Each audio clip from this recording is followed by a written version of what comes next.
राजौरी पुंछ में सैलाब के बाद सड़कों की जो खस्ता हालत निकलकर सामने आई, उसके बाद यह वाजिया कहा जा सकता है कि जो भी काम सड़कों का हुआ है वो नाकस कारकर्दगी की एक वाजिया अलामत है। आपको बताते चले, राजौरी और पुंछ को जोड़ने वाली दो अहम राब्ता सड़कें जो बिल्कुल खस्ता हाली का शिकार हैं, और अब लोग ये डिमांड कर रहे हैं कि आखिरकार इस सड़क पर किस तरीके का काम हुआ है, इस पर सीबीआई इंक्वायरी होनी चाहिए।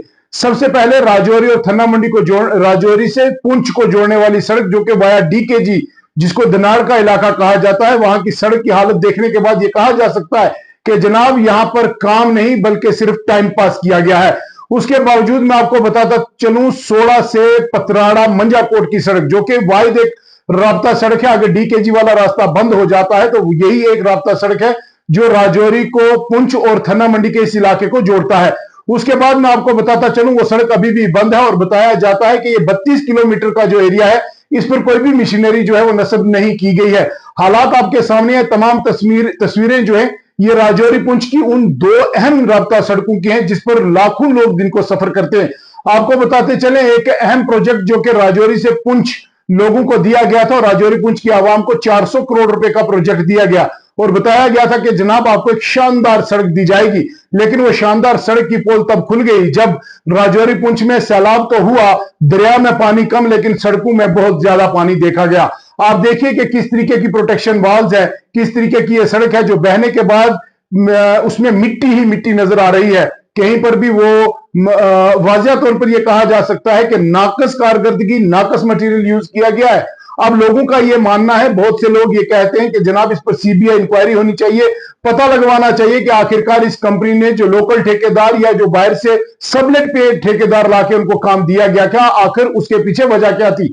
क्या यह काम इसी तरीके से करवाना था? क्या यह वही उस जाब्ते के तहत यह काम हुआ है जो मिनिस्ट्री की तरफ से गाइडलाइंस जारी की गई थी? अब लोगों का यह भी मानना है कि जो 16 से पतराड़ा सड़क है, इसके बीच 10 से 12 जगह पर स्लाइड हुआ था, लेकिन अभी तक वहां मशीनरी नहीं पहुंची और लोग परेशान हैं। अब स्कूल भी लगने जा रहे हैं, लगातार बारिशें भी हो रही हैं, लोग परेशान है। कोई मरीज है, कोई राजौरी से पुंछ की तरफ जा रहा है, और हमारा डीकेजी वाला रास्ता जो है ये फिलहाल बंद था, लेकिन आज ये खुल भी गया। लेकिन वहां पर चलने वाले जो लोग हैं उनका बिल्कुल साफ कहना है कि जनाब हमें वो सड़क नहीं बल्कि नाला नजर आता है। लेकिन हम उम्मीद करेंगे इस पे कि जनाब जो चुनी हुई सरकार है, लेफ्टिनेंट गवर्नर है, जिला तरक्याती कमिश्नर पुंछ और राजौरी, इन सबको मिलकर एक टीम बनानी चाहिए।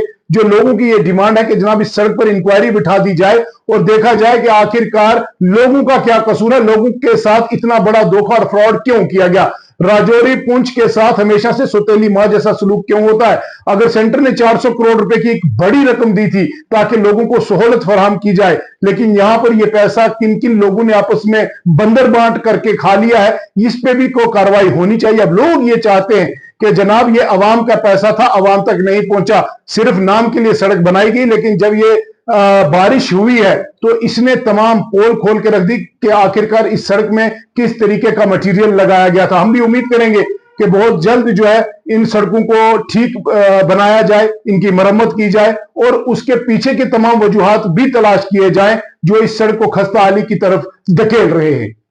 सर, आप रोड के बारे में क्या कहना चाहते हो? रोड के बारे में ये कहना चाहता हूँ कि हमने अपनी सिविल एडमिनिस्ट्रेशन को बड़ी सोचना दी। हमारी अगर घाला वाली रोड ही खुल जाती तो वो सबसे बेटर था। अभी 10 दिन से हमारी रोड बंद है और एडमिनिस्ट्रेशन को टस से मस नहीं है। गाला रोड में एक छोटी सी पस्सी है, एडमिनिस्ट्रेशन ने अभी तक वो नहीं उठाई।